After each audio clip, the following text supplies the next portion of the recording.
Hola amigos, ¿cómo están? Bienvenidos a este curso virtual de alta especialidad que es impartido por parte de la MECRA. Y en este miércoles nos toca platicar acerca de luxación recurrente anterior de hombro. Los doctores que van a llevar este curso van a ser el doctor Javier Martín, que es cirujano de reconstrucción y artroscopía de hombro. Él egresó del Centro Médico ABC y después hizo un fellow en Annecy con el doctor Laurent Lafosse. También hizo un entrenamiento en Japón y posteriormente hizo un entrenamiento en Bélgica. Actualmente se dedica a cirugía de hombro. También tenemos el apoyo de un profesor internacional muy reconocido que ahorita está presentando muchos adelantos en la cirugía de hombro, y se trata del doctor Ashish Gupta. Él es profesor del curso de subespecialidad de cirugía de hombro en Australia, y él se encuentra en Queensland Orthopedic Clinic. Es autor de múltiples autores y tiene mucha experiencia, entonces aprovecharemos su experiencia. La ventaja que tenemos es que tenemos también ahí a un fellow que es mexicano, que se llama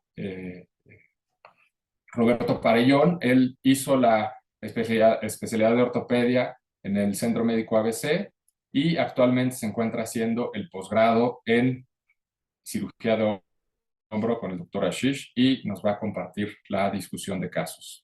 Y por último, pero también con una gran importancia, gran maestro de muchos de nosotros, bueno, pues el doctor Francisco Cruz. Él es del Instituto Nacional de Rehabilitación. Él es médico adscrito en este instituto, es cirujano de hombro, de artroscopía y de cirugía de reconstrucción también. Actualmente también es profesor adjunto del posgrado de cirugía articular y de artroscopía en el Instituto Nacional de Rehabilitación. Así que, como ven, tenemos grandes ponentes y creo que podemos aprovechar mucho sobre este tema. Bienvenidos. Bueno, y para dar inicio con esta serie de pláticas y discusión, vamos a presentar al doctor Javier Martín, que nos va a hablar acerca del análisis clínico e imagen en la luxación recurrente anterior de hombro. Adelante, Javier, por favor. Hola, ¿qué tal? ¿Cómo están todos? Pues muchas gracias por invitarme a participar en este foro.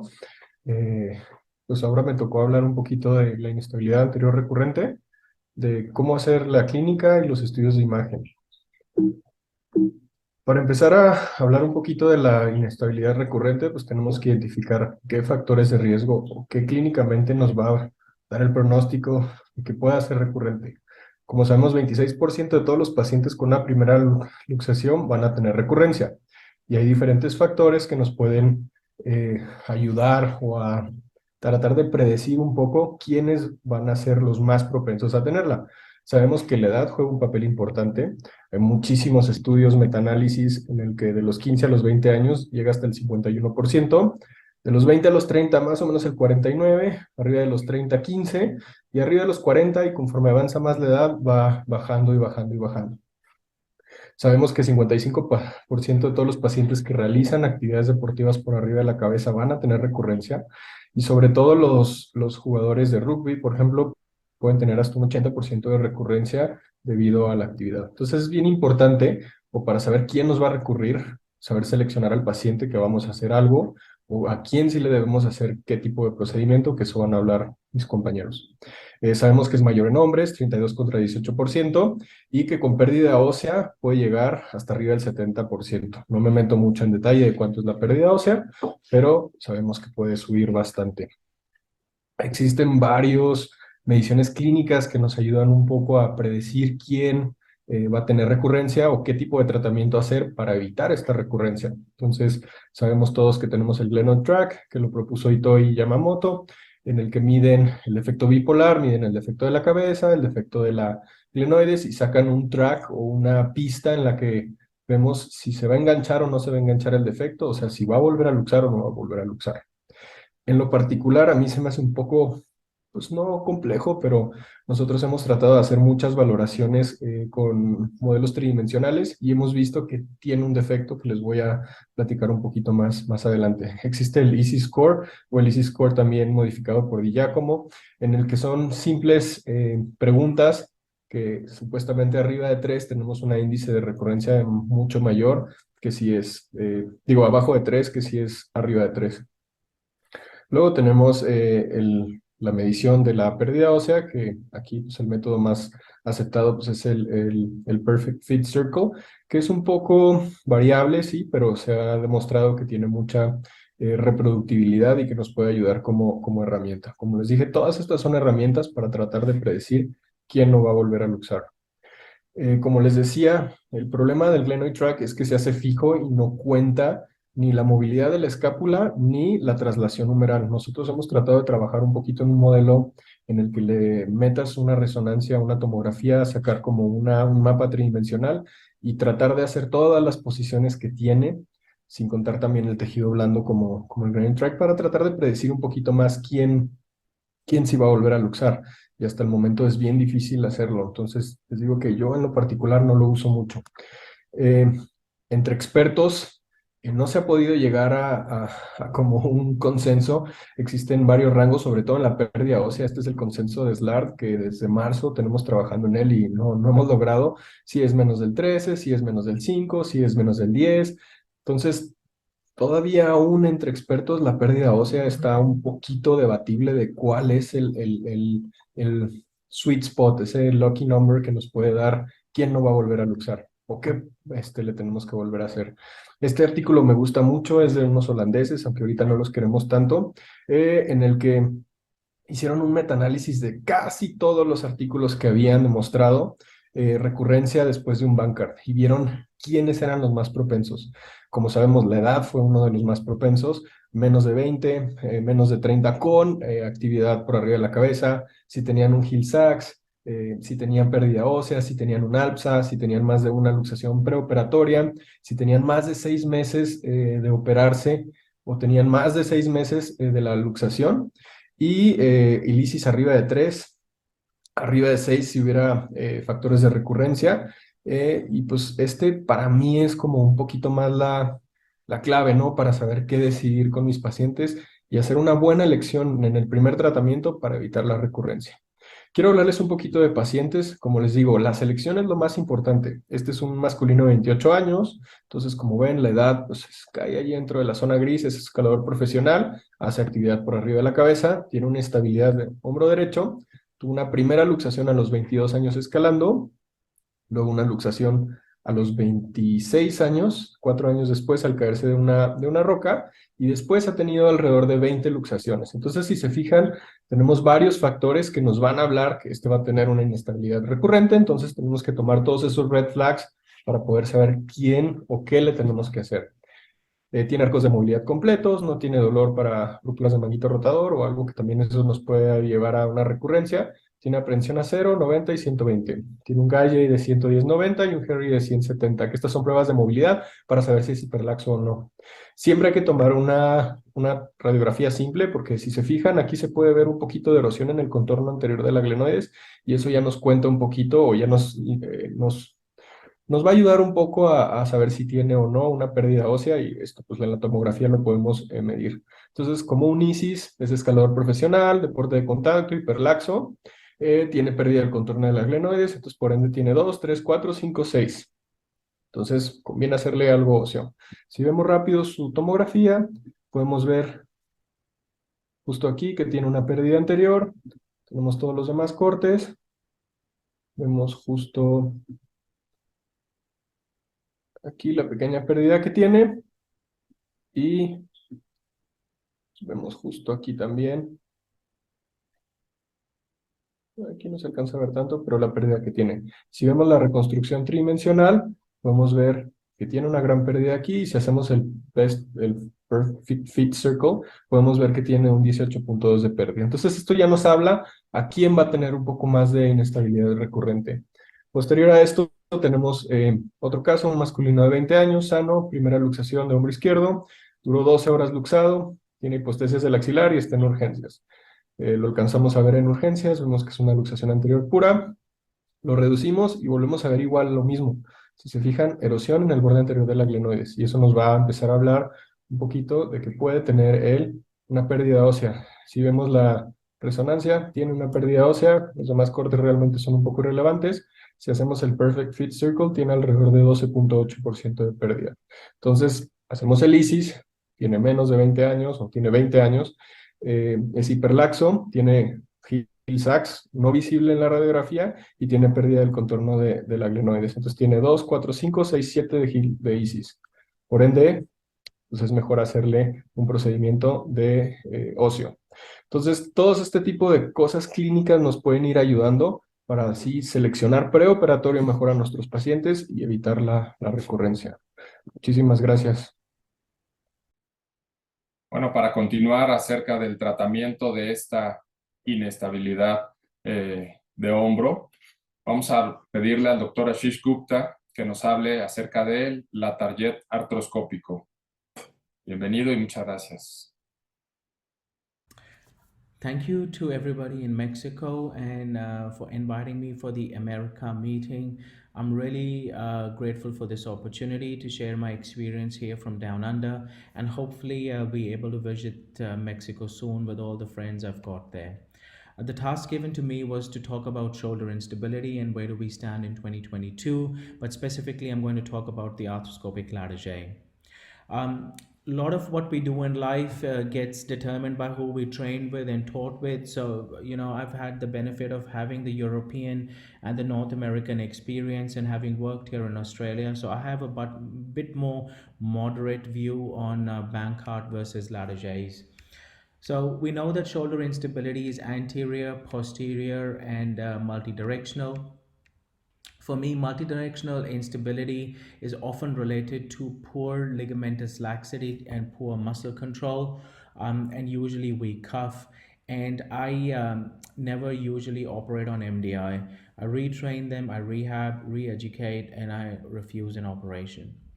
Posterior shoulder instability is very common actually, and I do deal with a lot of people from the gym and from the army, and it's usually a bench pressing or a rugby kind of an injury where they get a unidirectional traumatic injury, and it's often painful. Many a times the MRIs are not terrible, but I always CT scan them because you can see posterior glenoid erosions here. In this case, we just did a posterior labral repair. So for them, I try and treat them non-operatively initially for the first 6 months, but if they have persistent symptoms, I perform a arthroscopic posterior labral repair. Usually a bone block's not required that often, and most of the times you can just get away with a posterior labral repair. In the last 5 or 6 years, I wouldn't have done more than 2 or 3 arthroscopic posterior bone blocks to treat with posterior instability. Now, the big task is anterior instability, and what's the goal of anterior instability? It's to prevent a redislocation and limit the progression of arthritis. Those are the keys. Villiers has clearly shown us that the rate of osteoarthritis significantly increases as the instability, as time goes by in patients with instability, and is directly proportional to the number of times the patient dislocates and the age of primary dislocation at the age and the age of surgery. So, do I still do Bankart repairs? Yes, I do. I do 5 times more Bankart repairs than I do Lattice. Um, but sometimes people would say, when is the indication when not to do a lattice now?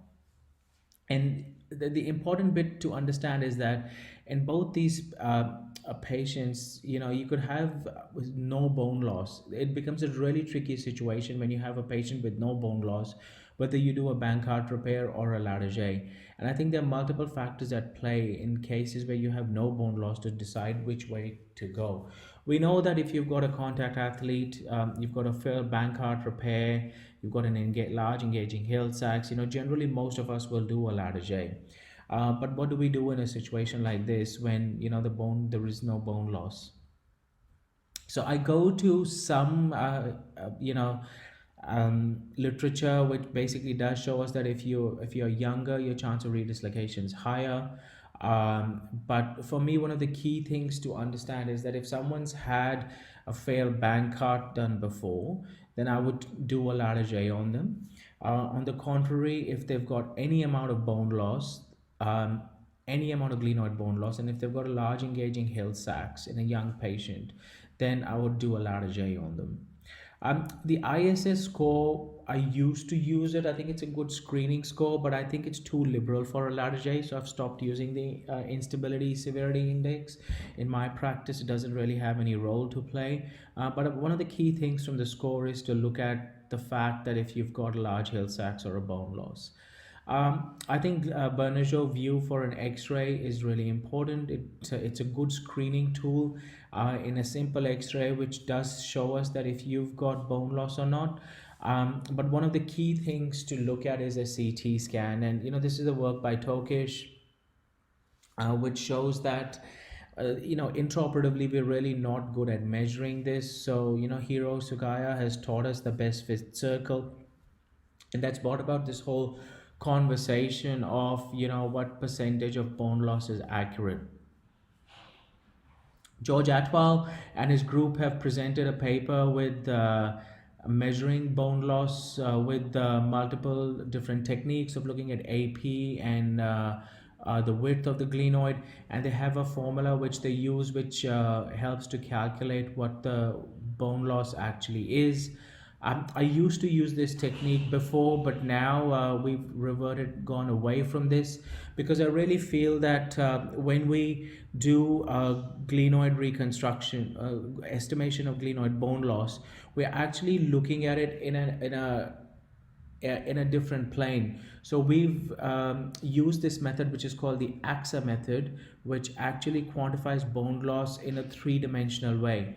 So if you look at the best fit circle, we would say that that's the best fit circle, and if the scapula tilts, is that the best fit circle, and if the scapula tilts more, is that the best fit circle? And what we're actually measuring is we were measuring something which is actually not accurate at all. So from us, with the software which we've developed now, we are able to give you a true estimation of what the true surface of the glenoid is. And so 3D reconstruction, I think, is going to be the future moving forward.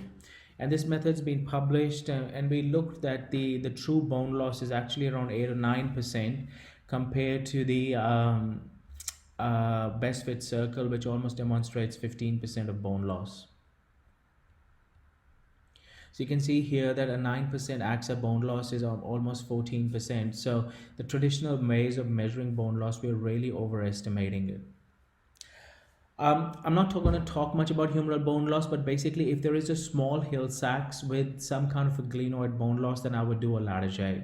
I still do a lot of remplaçages with Bankharts, especially in younger people. So I do not think that a remplaçage is a bad idea. The size of the Hill sachs, we've looked at preoperative planning for this, and this is a bit of an older slide, but we've developed a preoperative planning software for instability, which I'll be able to show you. So the Hill sachs also depends on where the Hill sachs is, the size and the location. Both these patients have exactly the same Bankart lesion, but the Hill sachs is very different. And because their Hill sachs is very different and the laxity is very different, I'm going to treat the proximal one, the one on top, with a Bankart and a remplaçage, and I'm going to do a remplaçage on the one in the back, but and do that with a ladder J, because I do not think that a Bankart and a remplaçage alone in the patient down below will be sufficient.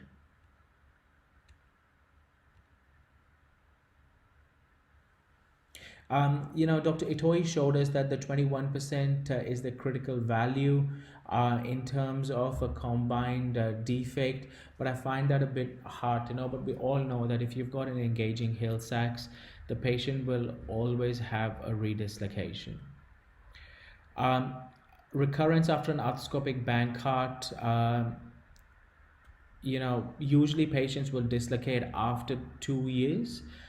Whereas in a ladder J, if things are going to go wrong, people are going to dislocate within 1 year. So I'm going to skip through this, but one of the key things from the paper by Christian Gerber is that it shows that over time, the ladder Js do better than Bankarts in a select group of patients. So there is overwhelming evidence to suggest that the ladder Js do well. So if I look at me, if I've had an index traumatic dislocation, did not have multiple repeated dislocations, there's no bone loss, they're not in a very contact sport, I'd still do a bank heart repair. And of course, if they're bigger bone defects and they're in a contact job and they've had a fair bank heart, they're going to get a ladder J. So we're not going to talk about soft tissue procedures here because my aim is to talk about a ladder J. So I don't do a Bristow procedure or the arthroscopic Bristow, which Dr. Boileau describes. I do an arthroscopic ladder J, which takes a bigger piece of the coracoid, and I've modified this with, instead of using two screws as one button, one screw. Dr. Atwal has shown us, and this is one of George's slides, that if you have more than 15 to 30% bone loss, a ladder J is more superior than a Bristow. Now, do I do it open or arthroscopic? I've trained with both of these Goliaths in shoulder surgery, and I used to do everything open initially, and now I do them all arthroscopic. I think as an arthroscopic ladder J, it enables you to become a much more dexterous surgeon. You can do anterior and posterior labral repairs. You can do a remplissage. It opens your spectrum to be able to operate in the shoulder. At the end of the day, at the end of 1 year, there's no difference in result. I give the patients a sling for comfort. They're in a sling for 4 weeks. At 8 weeks, we do a CT scan, actually not an X-ray, to see graft union, and then they can return back to full sport by 10 weeks. So this is a chap who's had more than 20 dislocations, and at 10 weeks, this is what he is with an arthroscopic ladder J. Now my open ladder Js were not getting this function, so I do believe that an arthroscopic ladder J gives you better function immediately post-operatively, but at 1 year the results are the same. This is another guy, arthroscopic ladder J at 6 weeks. Sometimes the open ladder Js are not doing this well acutely, but I don't think there's any debate in the fact that the indication for this operation was correct here. Now, is the ladder J the holy grail? No, we've published on this. There's a whole bunch of complications which do arise because of this operation, and most of them are related to graft related complications in my practice, and graft positioning is the key. So a subscap split is a really important part of this operation. So there's an osteotomy which we've done of the coracoid. You can clearly see the axillary nerve is there. It's really important to identify the axillary nerve clearly throughout the procedure. And then that's the top of the subscap there. And then that's the bottom of the subscap with the three sisters.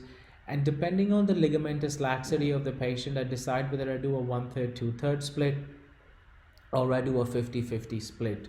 But that's the dealer's choice. I do not repair the capsule or the labrum. And in my experience, it's been really interesting that this is what the capsule looks like. I had to go back in here to remove one of the screws in this patient because of osteolysis. And I don't repair the capsule and the labrum, and you can see what the capsule looks like when you have to sometimes go and redo this. It completely forms again. All of us have been taught to use 2 screws, and sometimes what happens if the bone's really osteopenic, or sometimes in Asian patients and Indian patients, the grafts are really small, and if the 2 screws are together, then once you're tightening the screw together, you can get a graft fracture. And then what do you do in this situation? So in this case, I was tightening the screw and then the graft just broke. The bottom one has really good fixation, but the top one doesn't, and you just finish this operation, and it's the last step of the operation, and you have this holy shit moment as to what do you do now. So because of this, I converted my technique from using 2 screws. This is this guy in 1 year, which has got prominence of the top screw, and I had to go back and remove this screw. And then if you look at him at 3 years, even though he's asymptomatic, the graft's completely resorbed. So I think graft osteolysis and stress shielding is universal, but it just depends on how much we get. So in 2018, I thought, what if we put a screw at the bottom and a compression button on top? And I changed my technique to minimize graft osteolysis. And we're doing a clinical study on this, but the results have been promising. In the last 4 or 5 years, I've never had to go back and remove that top button now. So at least that one reoperation for me has stopped. Occasionally when I do an open latarjet, if the patient is not insured because it's cheaper for them, this is what it looks like. And I use the Zimmer toggle lock for the superior part and a standard cancellous 4mm cancellous screw for the bottom. We've done a really large biomechanical study on this where we looked at 2 buttons versus 2 screws versus 1 button, 1 screw. And this is at time 0 at 2 buttons. This happens within 3 seconds. You load the anterior part of the 2 buttons and it just tips biomechanically. So this was a real big deal breaker. And other people in the world, and my good friend Yoshi Kira has been doing this since 2019 as well. So I always tell Yoshi's great minds think alike.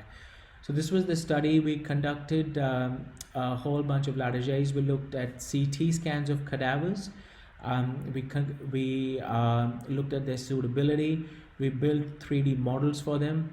We made personalized jigs for each of these cadavers.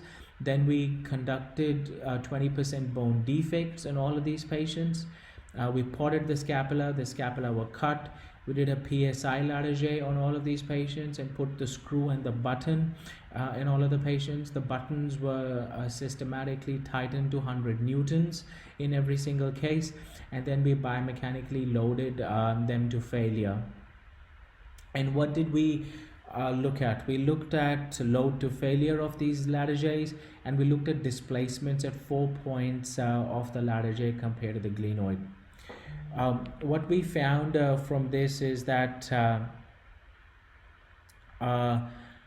this was the standard testing for the load to failure which we carried out, and we looked at graft displacement, and more than 5 millimeters of graft displacement was a criteria for failure for us. The interesting bit which we found is that not only did the double button fail very early, but also the load to failure was significantly lower, and the screw button construct was somewhere in between. But it took almost 80 seconds for this to fail compared to the less than 15 or 17 seconds for the double button fixation. If you look at this is the double button, and if you look at this is the screw button combination. This is at the same time point. Both videos are running together, and we've proven that this is a biomechanically stable construct. These are our results for load to failure, where the screw button construct somewhere in between the two. And then when we looked at graft displacement between the two, we actually found that the all 3 of them had a different way in which they failed, and especially the double button construct had the maximum amount of gaps in zone 4. So based on our biomechanical study, I can conclude that the screw button construct is a viable finding. Based on our biomechanical study, we do say that the 2-button construct is an inferior construct. So I would advise caution in using a double button construct. And this is, the clinical study is still continuing with a 1-button, 1-screw construct, and I'm waiting for my 2-year results to come out before we send this for publication. So in summary, anterior instability is dependent on age, activity, job, bone loss, and soft tissue quality. And I really thank everybody for giving me this opportunity, and I welcome any questions and any comments. Thank you. Excelente, pues ahora pasamos a la siguiente presentación, que es la tarjeta abierto, a cargo del doctor Francisco Cruz López. Adelante, doctor, por favor. Hola, muy buenas tardes. ¿Cómo están? Soy el doctor Francisco Cruz de la Ciudad de México y el tema a debatir ahora es el latarjet abierto, ¿cómo lo hago? Recordemos que el latarjet es una técnica muy vieja y la cual ha solucionado muchos problemas, haciendo el triple efecto que tenemos con este tipo de cirugía.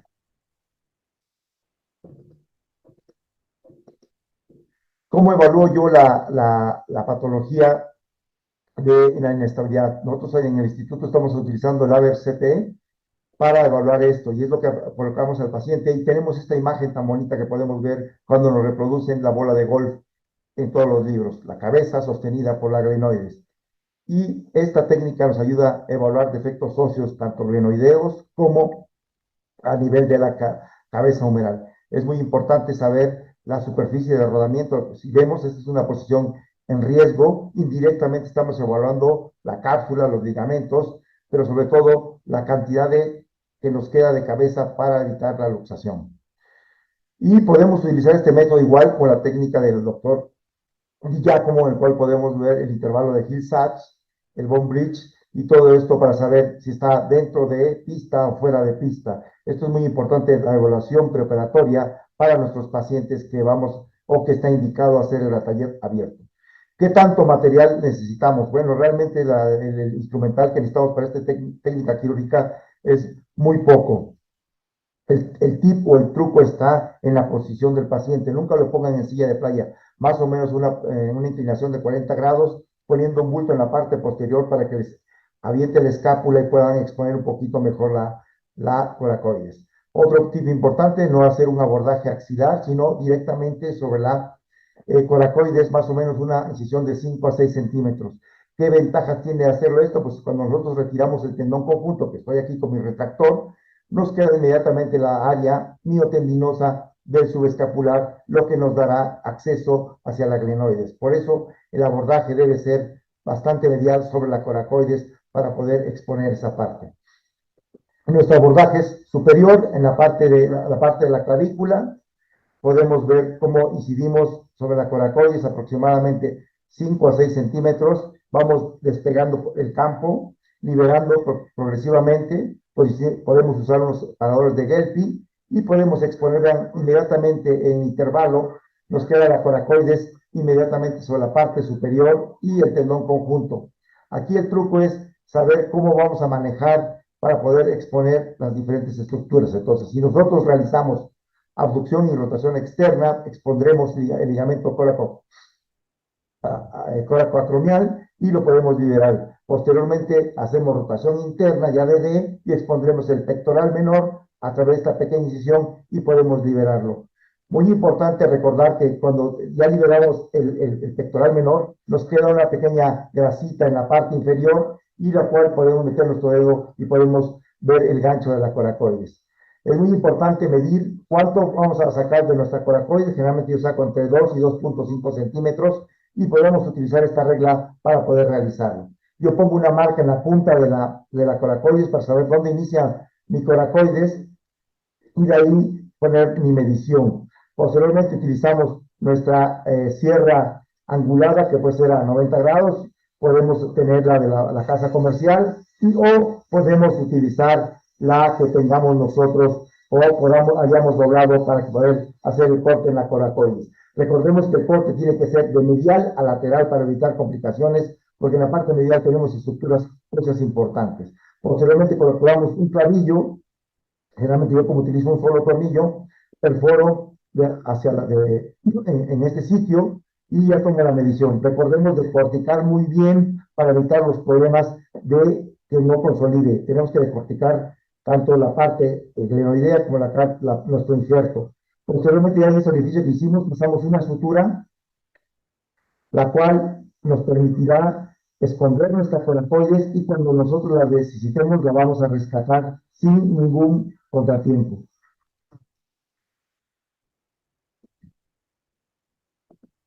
Posteriormente, ya que hicimos esto de anatomía, vamos a hacer escapular y colocamos ligeramente externa al brazo, utilizamos nuestra pinza y o electrocauterio, podemos hacer una tenotomía siguiendo el tercio inferior de nuestro subescapular para poder exponer.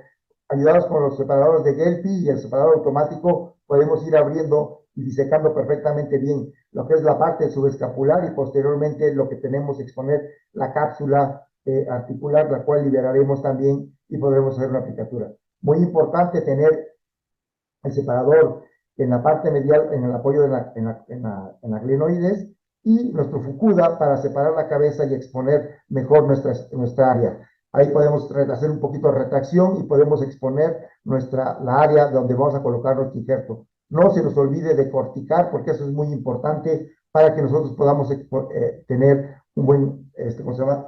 Consolidación. Posteriormente hacemos nuestra perforación con nuestra calca que hemos tenido. Vean ahí, hago una cálcula de la altura que yo tengo más o menos del grosor de mi coracoides desde el punto que yo perforé. Posteriormente introduzco esa calca a la articulación y perforo hacia la glenoides.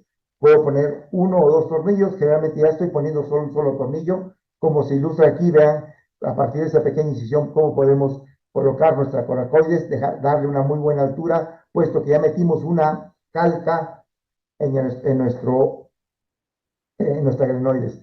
Y ahí está terminado nuestro procedimiento. Posteriormente podemos analizar, si tenemos fluoroscopía, cómo está este paciente en el cual hicimos la target. Punto importante, creo que es importante que estemos evaluando cómo colocamos el tornillo. A veces no sabemos medir, o el clavillo pin guía se introdujo más. Podemos tomar esta radiografía transoperatoria y en el cual vemos. Otra cosa que estamos haciendo, utilizando las guías de cruzado, la cual va a generar una investigación, la cual tendremos todo el arco de la glenoides y que nos llegue paralela. Vemos la de portal medial, se va muy profunda, pero podemos ver el tornillo. Muy importante, actualmente existen muchas técnicas de fijación: un botón, 2 tornillos, un tornillo, 2 botones, abierto, artroscópico, parcialmente artroscópico y parcialmente abierto. Estos son los casos que yo he operado, en el cual son fallas o cirugías de revisión. Raramente hago una target primario, siempre generalmente son casos fallidos, siempre tengo más o menos con un solo tornillo. Aquí son varios casos, vean, se muestra la pérdida ósea anterior. Otro caso, otro caso, otro caso. Y este es un caso en el cual sí realicé la target desde un principio. Es un luchador de grecorromana, el cual tuvo una fractura de luxación. Tenemos un bancar óseo, el cual terminé haciendo la fijación con tornillo. 1 o 2 tornillos, creo que existen varios artículos en la literatura, la cual nos justifica que podríamos usar un solo tornillo. Ya per se es una cirugía muy difícil y podremos complicarla un poquito más utilizando. Un tornillo suficiente para tener una muy buena fijación. ¿Cuál sería el meollo del asunto realmente? Si lo hacen artroscópico, abierto, con botones, sin botones o con tornillos, es la altura que estamos dejando el injerto. Y es muy importante saber que el objetivo de la target es aumentar la superficie de rodamiento de la cabeza. Es decir, tratar de compensar el defecto óseo que se generó. Y entonces el AVER-CT es la técnica que podría evaluar dónde está nuestro injerto. ¿Qué se está haciendo ahora? Vean estos casos en el cual se está poniendo la target más una ancla para tratar de aplicar la cápsula. Bueno, pues muchísimas gracias por la invitación. Y bueno, para pasar a la parte más importante de esta presentación, de este curso, les voy a pedir a todos los ponentes que nos ayuden a participar en esta discusión de casos clínicos, que será coordinada por el doctor Roberto Parellón. Roberto, adelante, por favor, ayúdame a coordinar esta sesión. Hi, everyone. We're continuing with the AMECRA Congress. I'm really glad to be here, and I really want to thank everyone here. I really like to thank Javier, Ashish, Francisco for being here. It's really an honor to be part of this and really to present some cases to you on being these big names. And I really want to thank Quasar and the team here in Australia that's making everything possible. There's just a few names here in the presentation, but there's a lot of people working, and well, let's start. So the first case is an interesting one. It's a 20-year-old apprentice builder, recreational rugby player. He's right-hand dominant. He has his only problem is attention deficit hyperactivity disorder, but he's healthy. Make history. He started his unstable problem with the shoulder in 2019 at the age of 17 with undocumented bilateral subluxation. he became symptomatic and presented to orthopedic surgeon. So this was the first image that we had from his left shoulder. He got both bilateral, but we are going to focus only the left shoulder for this case. So we can see here well, a pretty bone loss in the anterior part of the glenoid and a massive heel sac.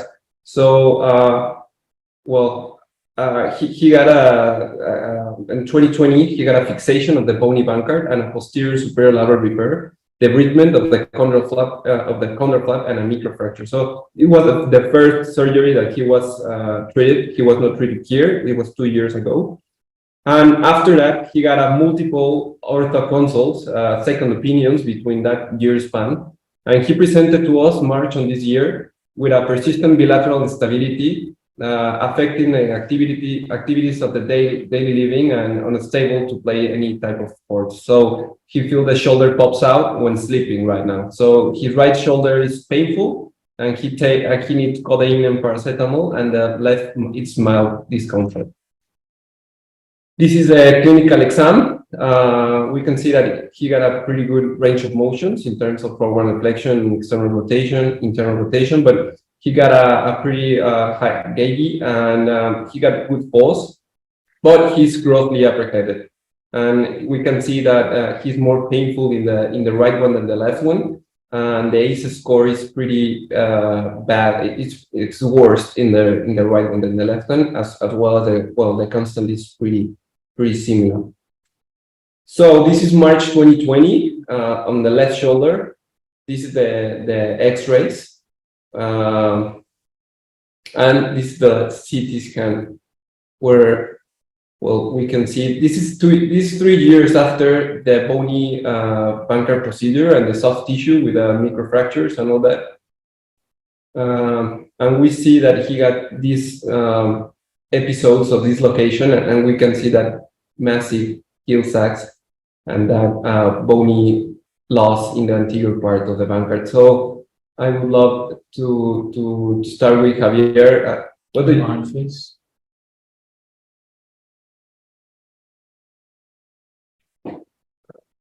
The arm face. So one on face view. Yeah. So what do you think?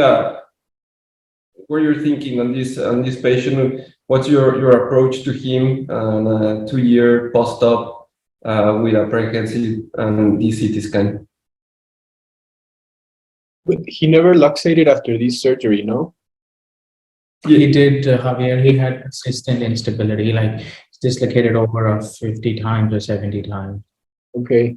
First of all, I would like to know how is his bone loss to quantify it, to do I'm using the fit circle, the best perfect fit circle. I don't know if you're using the same thing to check the percentage of bone loss, but we know that it is a huge bone loss. So probably I'm happy just with the X-ray and the CT scan. I don't know if you will ask for something else. Probably suspecting on a cuff tear. Don't think he has one, but because he has good movement. But sometimes here in Mexico, a lot of people are asking for MRIs instead of CT scans to check to see if they have any bone loss, but it is not the right study for this.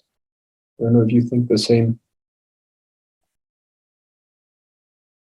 Doctor Cruz, ¿cómo ve esta pérdida ósea con este paciente posoperado, con ese heel sac bastante grande? ¿Qué piensa en el abordaje de este paciente?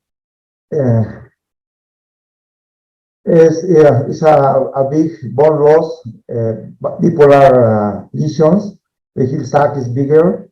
The glenoid, the defect is bigger. For me, it's a difficult case that maybe that the surgery to revision is both sides, and the humeral head and the glenoid. Agree. Yeah, totally agree. So in terms of treatment options, I would love to then start with a sheet now. What do you think about? I mean, I know this is a sheet case. I didn't mention that at the beginning, but what do you think about, like, when you were thinking on this case? What are your options crossing your mind here? Well, I agree with everybody else here. I think, he's come to us because he's failed non-operative intervention for over 3 years. He's dislocating every day. I think I would 3D template him, and we've got a planning software now, which allows us to plan these bone defects and plan stuff. So I'll put him through the Acuna Reflect planning software. And for me, this is a bony procedure. And then whether or not a ladder J is enough or he needs an iliac crest graft is something which is good to discuss. And I think definitely probably once we put him through the planning, I will decide whether or not he needs a humeral allograft, or we can just do a remplissage with a ladder J. So that's the two things which is going through my head right now before we have the preoperative planning for instability. Thank you, Chish. Are there any other comments on that, or everybody is agreeing with that? Yeah, Dr. Cruz? Okay, in my opinion, is obviously is bony procedures by mix the remplissage and la target. Remplissage is arthroscopic all, and the la target maybe that is open. Okay. Yeah, I agree with that. A very big, massive bone loss, and well, that's the thing that we did. We start with the pre-op planning. This was was something like she was talking about. We compare both of the scapula. We need to remember that in this case he got a bilateral instability, so the right scapula isn't very healthy, or it's not saying 100% healthy and trustworthy for this. But the thing here that with this type of software, we can plan, and we can watch and reconstruct the real the scapula in our patient, and we can calculate with exact measures the massive bone load that we have, and we can see that it's a width of 26 millimeters and a length of 42 millimeters loss in the humeral head. So that's why after all this surgical planning and addressing the anterior part of the glenoid and trying to recreate the most anatomical way the glenoid and calculating all these screws, I think that's it's a very helpful pre-op planning, because I don't know if there's a lot of I know for sure there is not a lot of software that can plan in stability cases like that. So if you just go one back, please. So the important bit here is that, and even if you go back one more, like, this is a really bizarre case, right? Like, we don't see bilateral bipolar bone defects like this commonly in people who are not epileptic, especially. So in this, what we did is because I find that the best fit circle Javier is not very reliable, because we've done a study on it and published on it as well, that the problem is the coracoid, the glenoid's like this, right? It's a curved surface. And when we put the best fit circle, you're like this, and we're putting the best fit circle like this, for example. And then when you actually turn this, you see that there's a big defect there. So what we've developed is an anatomical surface area model, which is a concave surface area model, which if you look like this or you look like this, gives you the true representation of bone loss. And what we found in our study is that the best fit circle actually overestimates the volume of bone loss by around 20 to 25%. So something which we might say is a 15% bone loss is actually a true 9% volume bone loss. Now, whether that changes our management or not is something different. But how that helps us is that we use modeling for this, which is called statistical shape modeling, and we can recreate for this scapula what the original size of the glenoid was. And when we can recreate what the original size of the glenoid was, then we can calculate the true bone loss. And then that is important for us to say, okay, in true bone loss, this is 9%. And then we'll say, well, this is not a ladder J case, but yes, if you did the best fit circle, it will be 15 or 20% bone loss. So I wasn't sure that if this would be enough to do a ladder J or if I would need an iliac crest graft. And I would be really interesting to see what other people think as to what is the cutoff they have in their head as to when a bone loss is too severe that a ladder J alone is not sufficient, and you might need to do Eden Habinet procedure for that. So keen to hear your opinion on what you feel is the cutoff value in your head. I think I'm a little bit blinded by the French school. So I think for me, probably la target is never, well, it's never too big a defect to do a la target. What I will address probably it's the humeral head. If you have these huge hill sacks, probably you need to cover it with either a remplissage or with allograft. I think allografts have very good results. You can get them. It's not very difficult, and it's an easy procedure, and it gives you great results. It gives you great range of motion. It gives you barely a little bit of reabsorption, but not that much. And I think for me, I haven't had a case where a la target with a bone graft is not enough. We did one like 6 months ago, and it did until today. I know it's not a long follow, but he's been doing great. He has good range of motion. He has good strength. He's stable. So I haven't found that patient yet where the la target is not enough. Mm-hmm. And I'm a little bit afraid about bone reabsorption with the allografts. I don't know what's your opinion on that. I've seen Ivan Wong's results with the distal tibia, and I think nobody has had, because I've always heard LL, and when we did a long-term study about posterior instability, we saw that allografts reabsorbed way more than the coracoid. But, well, not the coracoid, but the iliac crest in the posterior instability.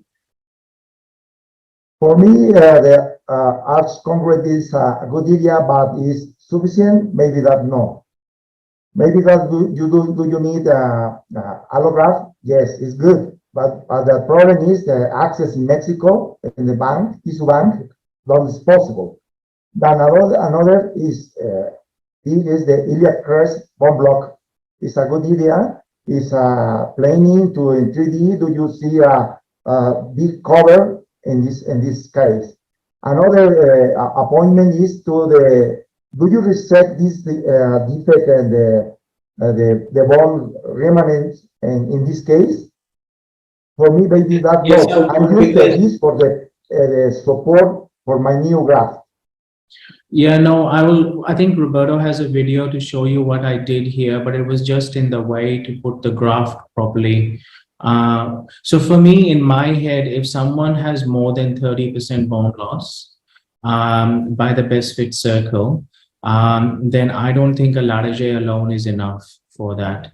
And usually people who have such severe bone loss, in my experience, don't have a big hill sacks.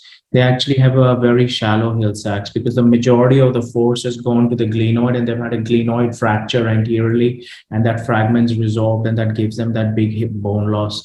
So for me, an indication for not doing a ladder J, which is isolated glenoid bone loss, is over 30%.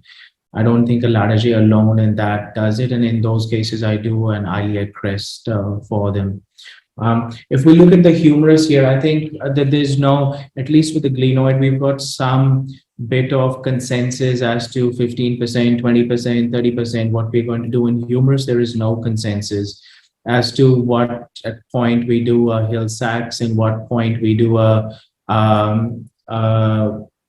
we do bone graft or we do something else. So in him, so I really don't know what the right answer is, and I'm keen to hear Javier and Dr. Cruz your opinion. But in this patient, his humeral head was 54 millimeters and his width of the defect is 26. So it's almost 50%, 45% of his humeral head, which is missing in this defect. And I didn't think that a 45 to 50% defect, which is so deep, will be enough to do will be good enough for a hills, like a remplissage. So I think in him, he needs a bone allograft recon here. What would you think? It's very younger, the patient, but the resurfacing put in this zone is good. Allograft is a good idea in this place. Probably I would go the same way, allograft. Without thinking the heel sacks, I think you can save money doing just an open surgery. Because here in Mexico, as Dr. Cruz stated, we're a little bit short on cash. So just doing an open procedure, bone grafts, you can get them. They're not expensive. The problem is it's hard to get them. So you need to be in touch with the bone bank, and then you have to call them, you have to get them by plane, but you can get them, and they're not expensive. For probably this one, what I am working on now, Javier, is with the planning software. We can match what size the defect is. And I'm trying to see if we can create a similar size graft from the iliac crest. Do you try to, do you undersize do you enlarge the defect and when you're doing the grafting? Or you a little bit, maybe a millimeter or two, just to get fresh bleeding edges so that we have fresh bleeding bone. And I think Roberto might show that in the technique, but not by a large bit. It's just to get, so you oversize your graft and you just take a little bit out so that it just fits in snugly. But the cancellous bone always crunches down a little bit. Yeah.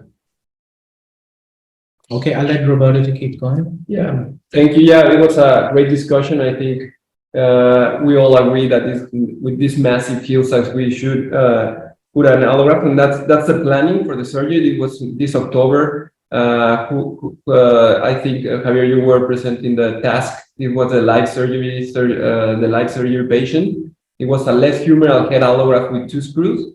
Plus a lateral jet with a screw and button. That is a technique that we are used to do here in Quasar. It's about to publish, I hope, by the end of this year, maybe the early next year.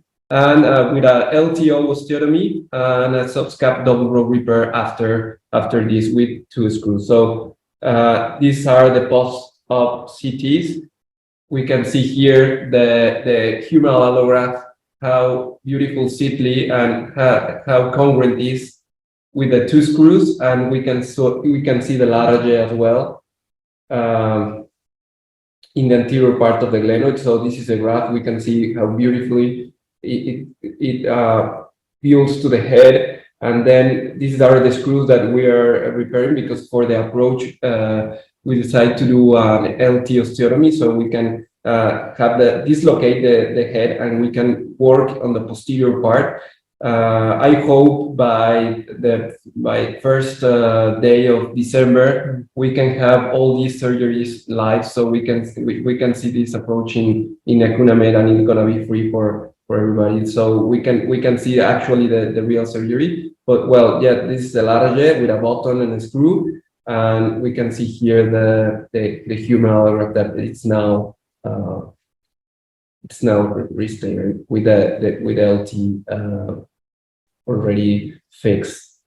So do you think that it could be something different here, Dr. Cruz? Do you feel that in Mexico there's anything that we can make different in this type of situations, or with the resources that we got? What's your opinion about this? The problem is the access to the tissue bank. Maybe that use tubo, ¿cómo se supone? To wedge that the iliac crest and fix it screw double compressions is awesome. I think that the lateral jet is, for me, is very important to evaluate and post-operate an RCT. Do you see the level the graph in relation to the glenoid? It's very important to, do you see? Initially is low, the finally is equal. Because in all my case in the post-op is the RCT in this. Do you see the glenoid parallel? and graft. You also see the alpha angle of the graft in the, if you pause the alpha angle for the ladder J. Yeah.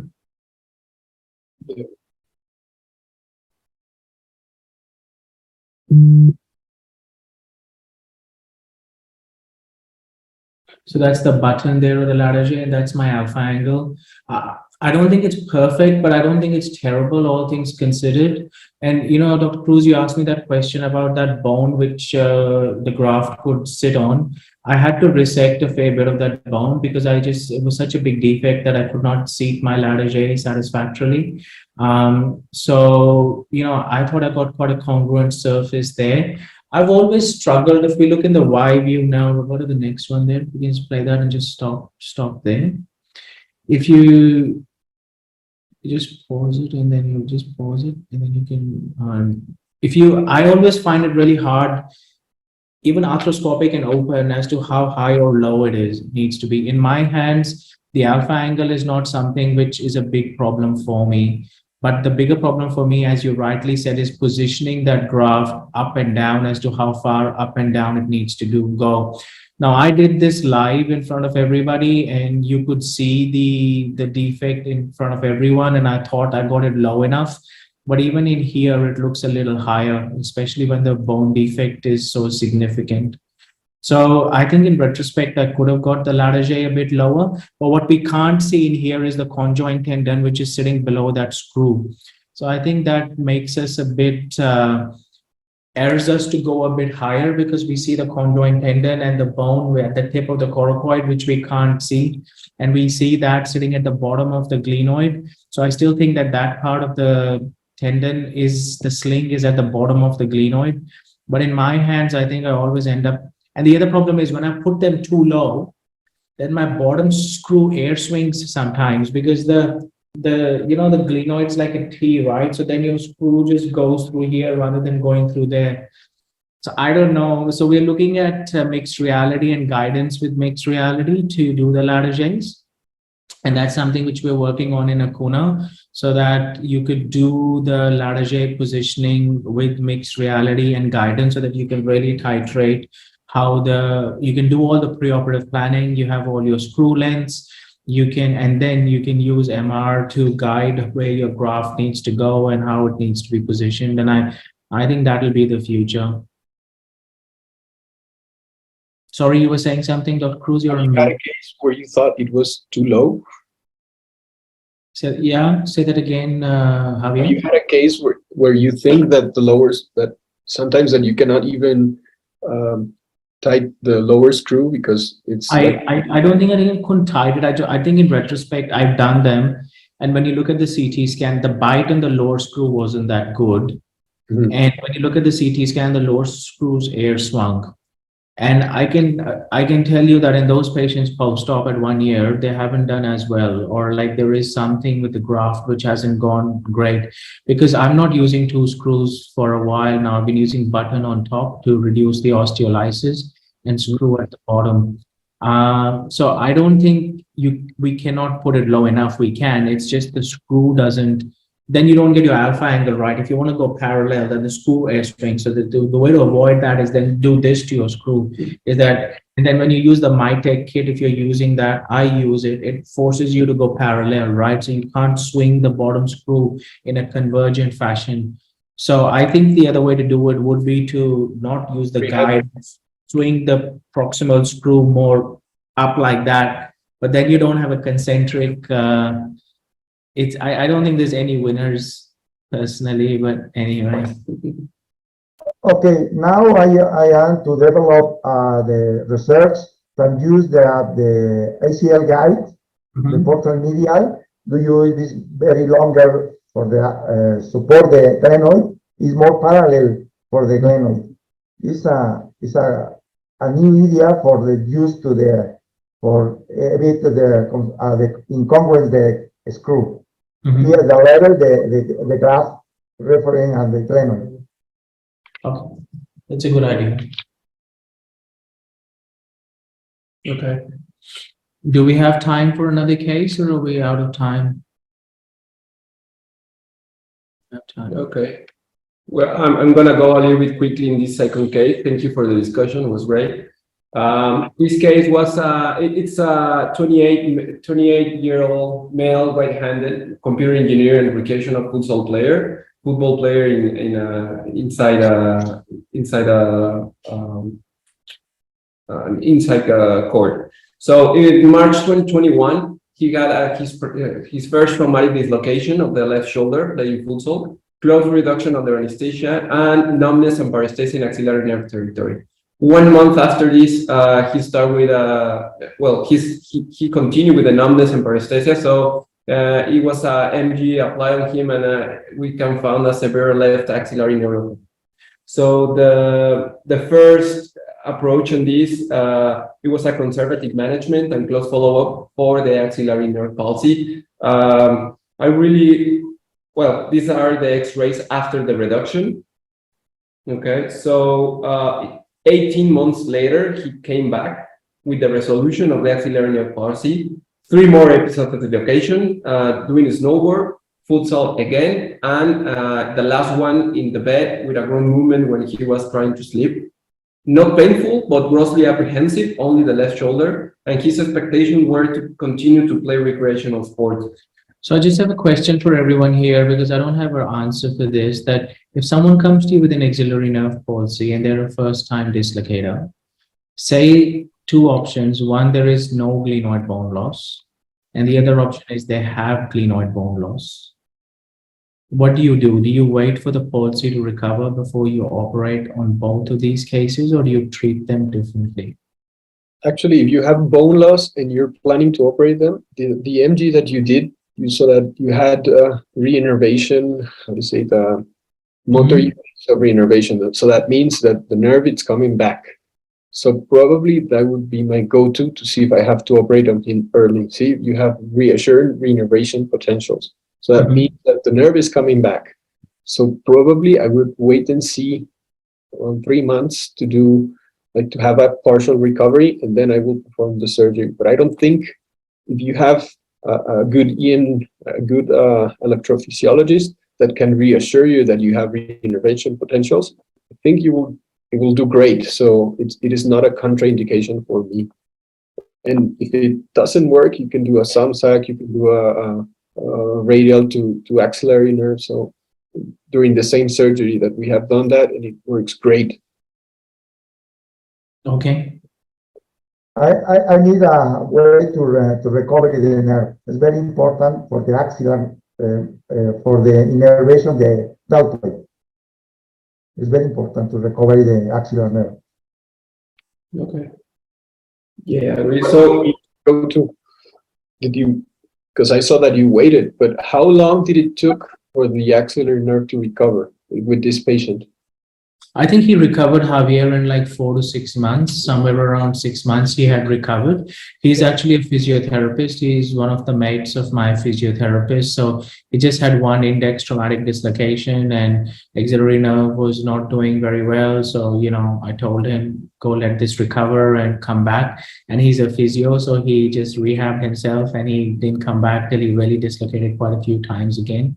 So, that's why we waited 18 months, but the wait was not because I wanted to wait for 18 months. It's just the patient, the circumstances, medical professionals are the worst patients anyway. So that was the whole thing here. But normally I would personally wait 3 to 4 months to see. I need to see signs that it's recovering. I don't want to make sure that the 100% sensations back, but at least if there's a trend towards recovery and there's a significant amount of recovery which has occurred, then I'm happy to proceed at 4-ish months. Okay. Especially if I'm doing a Latarjet and I do the arthroscopic, I'm a bit worried if something happens to the nerve during the arthroscopic Latarjet and someone's got an axillary nerve palsy to start with, I just worry I might get into a bit more trouble. There's enough people who keep telling me I shouldn't be doing arthroscopic Latarjets anyway. Okay. Okay, so They were the range of motion of the patient. We can see the right and the left one, pretty good range of motion, completing 180 with good external rotation and good internal rotation as well. So the range of motion were really not the problem. But if we go to the prompts and the same Acuna platform for obtaining prompts, and it automatically calculate all these important scores for us. So we can see the right one in a constant ACEs and simple shoulder test. We can see that it was a pretty good shoulder. But in the left one, we can see a 77 in the force by calculated by constant, 52 in the function calculated by ACEs, and a 58 in simple shoulder test with a WOSI score of 69. So this was the patient 18 months later after the axillary nerve palsy. And these are the CT scans for the patient. This is the CT reconstruction where we can see that it's not a very big bone loss. If it's nothing, maybe really tiny bone loss. And here's the defect on the humeral head. I think this patient, his main problem was the humeral side. So with these scans and with this patient, we decide to. So what would you guys do? He's got a sizable Bankart, no, he's got a soft tissue Bankart, and he's got a, not as bad a Hill-Sachs as the other guy, but he definitely has a Hill-Sachs. So what would you do in this situation? And he likes to play soccer and go rock climbing, and he's a young 22-year-old guy who's fairly active.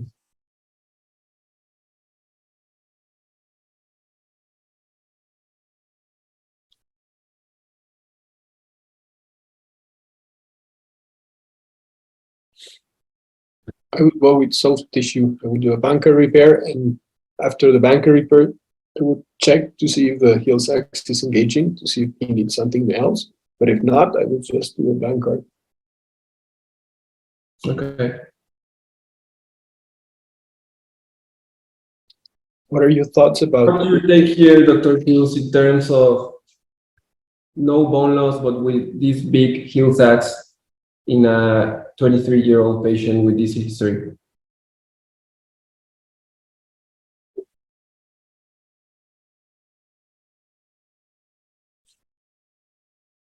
In my hands, this is a good case to all arthroscopic and use the remplissage, 2 anchors, and Bankart Classic. Okay. Would anyone just do a Larrage for this? Maybe that no is a good case for the non-defect in the glenoid. Maybe another option is DAS. DAS. Yeah. What do you have any clear indication for that, Dr. Cruz? Like we have this conversation with Latherman, and well, I really don't establish where the exact indication is. Instead of remplissage, there's the people that are viewing DAS and then the remplissage, or instead of Bankart, like where the DAS goes in your algorithm of treatment. Oh, I think you're on mute, doctor. Yeah. Okay. Maybe for me, the last is the only indication is that do you see in the arthroscope, do you see the good tissue? Is a good option for that. Yeah, another case is the 10% the defect, glenoid defect, no more. Okay. What do you think, Javier, about this? I love that, but I think it's a little bit early to share it with everyone. I had some experience with it. For me right now, my indication, it's a younger patient with where I don't have any bone loss or just like 5% bone loss. And I feel like the tissue is not good enough. So that's right now my indication. So like for this 17-year-old with no bone loss, I'm doing DAS for them. Okay. And you get good stability, like you think I've never done one, so Great stability. Great stability. Actually, I'm starting to do it without the bank card repair, Okay. just the DAS. And I had good results. There's some data published by Andrei Popescu from Romania. Remember him? He published the case where he's doing DAS plus remplissage. He has good short-term results. I think it's 2 years, but they've been doing great without anything, just the DAS. And maybe the older patient with a slap tear and using the bicep for that, it can be another option. That's another case. If you have a lesion on the biceps, I think it's a good idea to use the biceps. You have like a slap tear or a huge slap. Instead of Okay, so in this patient, we have discussed about it. Everybody goes for the soft tissue procedure. Anyone is thinking on doing any type of open bancard? no. It's an option. Don't miss it. The open banker is a good results, but in this group is all arthroscopic. Okay, agree. So this is a very quick video. This was a surgery that we decided was a bancard plus a remplissage. So we can see here the massive heel sacks. It was pre-engagement. This was only one finger force applying to the head, and it was nearly there. So we start with the anchors in the humeral head in the defect, in the zone of the heel sac defect. With the use of the clever hooks, we use our clever hook in the remplissage in a mattress fashion. So I was always taught to do the bancard first during my fellowship with Laurent and everyone, but I've changed my tactic with these completely. I actually put my remplissage sutures in first, and then I pull the head back. So you'll see I'll do that. I'll go subacromially. I'll find my sutures, and then you can keep going forward. And then what I do is then I pull the humeral head back, and then I take it through the range of motion again, and I want to see if it becomes a dislocator, still stays a dislocator, or if it becomes a subluxer. If I can convert a dislocator to a subluxer with that, then I would just do a bancard repair. But if they're still persistently dislocating despite doing the remplissage, then in that case, I would do a Latarjet. So he had a tear going all the way to the back of the labrum at 7 o'clock. So I'm doing a posterior inferior labral repair, which I really believe is very critical for, especially in a guy like this, where you saw his inferior capsule was so patulous and he was so ligamentously lax. I really want to lift the whole inferior labrum up to do that. And I've been using all suture anchors. So these are juggernauts. I've been using all suture anchors now for, I don't know, 4 or 5 years now with the curved awl. So it really helps you get down to that 6 o'clock or 5 o'clock or 7 o'clock position quite easily. So just 2 anchors at the bottom and do the posterior inferior labral repair. Because I'm at the back. I just wanted to finish everything at the back first. It makes the shoulder a little bit tighter, but just for the sake of stuff and getting stuff done, I just wanted to finish the back off. So we tied the back off as well, because there's 10 sutures sitting there by this point of time. And then I've tied the remplissage. And you can see by tying the remplissage, the head automatically sits in the middle of the humerus. And then I went into the joint again, and now I've done I'm going to do the bancard. So it makes the shoulder a little bit tighter. And you could have passed the sutures for the bancard first, but I just chose to do that a little bit differently. Dr. Cruz, sorry, you're on mute.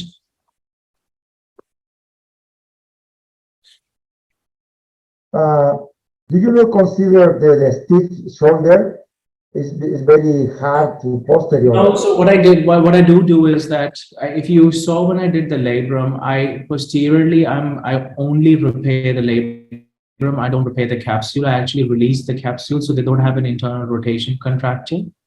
And when I'm going to finish my bancard here, I never put an anchor above the subscapularis. So I want to ensure that they have full external rotation one, so that there's no anchor or tie down above the subscapularis anteriorly. So when I finish, I want to ensure that they've got at least 50 degrees of external rotation, 60 degrees of ER1, and they have full IR2. And I haven't had a lot of problem with the back is really important, that you release the capsule, because the capsule forms again. The instability in the back, you don't need the capsule. The anterior side with the IGHL is a completely different picture. Agree. So, well, Javier, you have international experience and you're now there. So what can you say to the public watching this, like in terms of trying to mixing your knowledge from what you learned in NSE and what you are doing now in Mexico? What can we do? What can we mix? What is the expectation for the surgeons that are doing this type of procedures and are facing this type of fracture of patients, not just in the private but also in the public? I think all of the Mexican surgeons are a little bit complain. They complain a lot that we don't have enough things. We do have them, but it's just difficult to get them. And I think if you try to look for them, you can get them. We've been trying to push a little bit for the arthroscopic latarjet, and I think in the beginning of next year we will have it. But in other cases, I think we have almost everything we need to work. We have everything to do these kind of surgeries. Actually, for the latarjet, it's much easier. It's much cheaper. I think we need to be a country who's doing a lot more, because sometimes we do a lot of bankers where it's not an indication for a bankard. So I think seeing these, it's much cheaper. It has great results. So I think we need to open up a little bit more. That is just not the American surgeons who are teaching us that everything is a bankard. Dr. Cruz, if you can give us a little bit of your experience. I know that with all the experience that you are having in the Instituto and everything, like if you feel free on telling the audience and us about your experience on how approaching these problems, and if you feel better to free on talking in Spanish to everybody of us, it really be really helpful so we can know from your experience.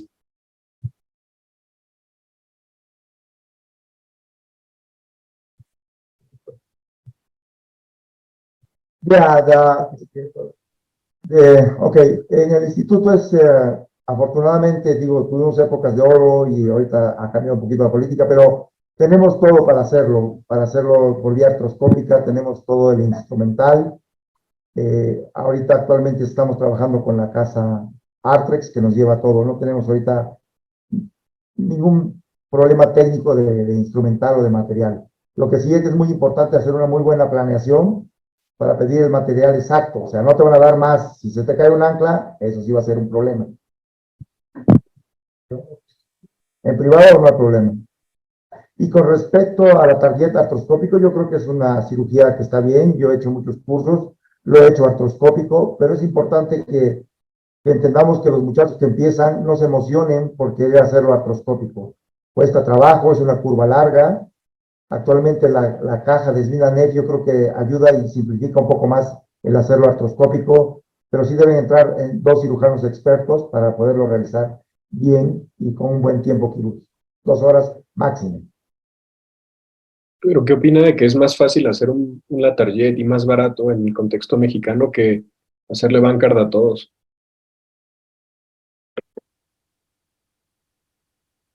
Sí, yo creo que sí, que no está mala idea, pero obviamente no vamos a usar, si tenemos todavía un buen labrum y podemos hacerlo artroscópico, un procedimiento. O sea, yo, en mi opinión, la tarjeta es de salvataje.